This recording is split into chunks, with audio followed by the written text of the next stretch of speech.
USB-C, the tiny port that defeated Apple. Imagine this. You're about to leave for a long trip.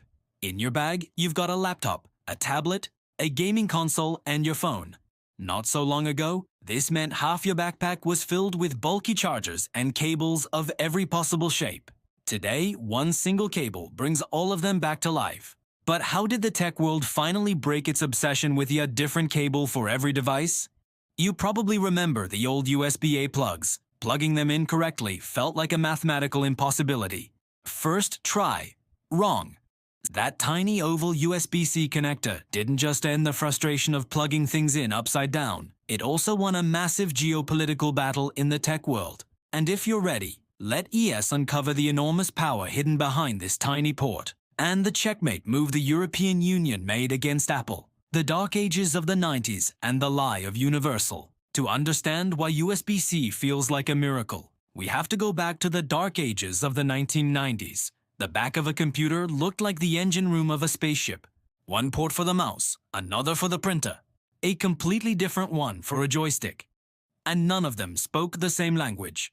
Worse still, after plugging in a new device, you often had to restart the entire computer.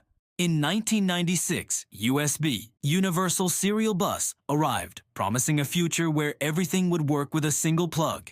But that dream didn't last long. As devices got smaller, the industry panicked. What followed was a plastic spaghetti nightmare: mini USB, micro USB, square printer ports. By 2013, the idea of a universal cable had completely collapsed into chaos. An engineering masterpiece. The 24-pin monster.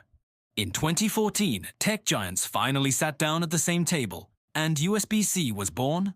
From the outside, it looks like nothing more than a small oval hole. But inside, it's a true engineering marvel. Older USB connectors had just 4 pins. USB-C squeezed 24 pins into that tiny body. The genius part? It's perfectly symmetrical. The pins on the top and bottom mirror each other, which means you can never plug it in the wrong way, even in complete darkness.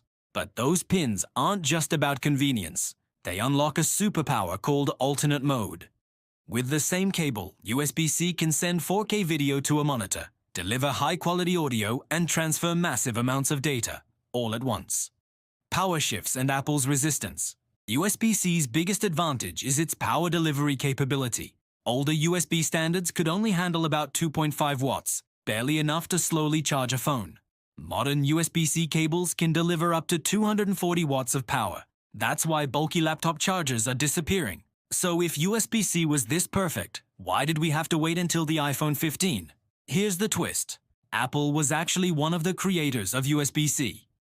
In 2015, they were among the first to use it on laptops. But on iPhones, Apple stubbornly stuck to its proprietary Lightning port. Why? Because controlling your own standard means controlling the accessory ecosystem and the profits that come with it. The European Union's historic checkmate. That resistance came with a massive environmental cost. In Europe alone, 11,000 tons of old charging cables were thrown away every single year. The European Union finally said, enough.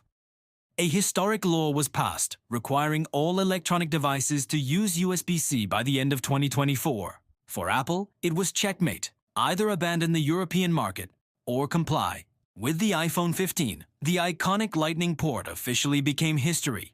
USB-C had finally become what it was always meant to be, a truly universal standard. Closing and an important warning.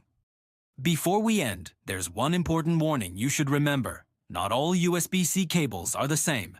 They may look identical on the outside, but a cheap cable might only charge your device, while failing to transmit video or high-speed data. Still, after 2 decades of cable chaos, reaching a point where a single cable can power your entire digital life is an extraordinary achievement hidden inside an ordinary object. And be honest, do you still have mysterious cables in your drawer that you've completely forgotten the purpose of? Let me know in the comments. Thanks for watching.